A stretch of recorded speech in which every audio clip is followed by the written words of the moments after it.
દેશમાં પ્રથમ વખત અમદાવાદમાં રાષ્ટ્રીય પેરા કિક બોક્સિંગ ચેમ્પિયનશિપનું આયોજન થવાનું છે. આ ટુર્નામેન્ટ 1 થી 5 ઓગસ્ટ દરમિયાન વીર સાવરકર સ્પોર્ટ્સ કોમ્પ્લેક્સ નારણપુરા ખાતે યોજાશે.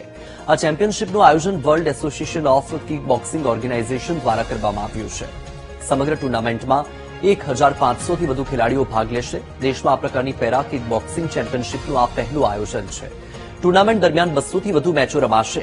આ ચેમ્પિયનશિપ અમદાવાદ અને ગુજરાતને 2030ના કોમનવેલ્થ ગેમ્સ પહેલા સ્પોર્ટ્સના મેદાન તરીકે વધુ મજબૂત બનાવશે. આ તકે પેરા એથ્લેટિક ચેમ્પિયન ભાવિની પટેલ ઉપસ્થિત રહ્યા હતા. તેમણે જણાવ્યું હતું કે સરકારને વિનંતી છે કે સામાન્ય એથ્લીટ્સને જે પ્રોત્સાહન અને મદદ મળે છે તે જ પ્રકારની સહાયતા અમારા જેવા ફિઝિકલ ચેલેન્જવાળા ખેલાડીઓને પણ મળે.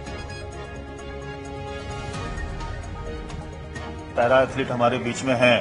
मेरे ख्याल से बहुत बेहतर तरीके से पैरा गेम्स और पैरा से रिलेटेड और पैरा में जो खिलाड़ियों को परेशानियां हैं और आज यदि हम बात करें आज से 5 साल 10 साल पहले पैरा एथलीट्स की पहचान नहीं होती थी, पैरा खिलाड़ियों की पहचान नहीं होती थी. आज पूरे देश में पैरा एथलीट्स बेहतरीन तरीके से खेल में आ रहे हैं और खेल में आकर अपने देश का प्रतिनिधित्व करते हुए अंतर्राष्ट्रीय स्तर पर अपनी पहचान बना रहे हैं और वहां से पहचान बनाकर देश के लिए मेडल लेके आ रहे हैं. એટલી બધી પ્રોબ્લેમો સાથે લડતા હોય છે. એમને ફિઝિકલી તો ચેલેન્જ હોય જ છે, પણ એક મેન્ટલી બી ચેલેન્જ હોય છે.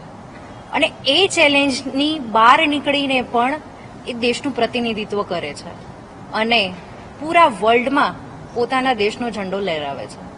એના માટે મને હંમેશા જ્યારે પણ બોલવાનો મોકો મળે તો મને ખૂબ જ ખુશી થાય.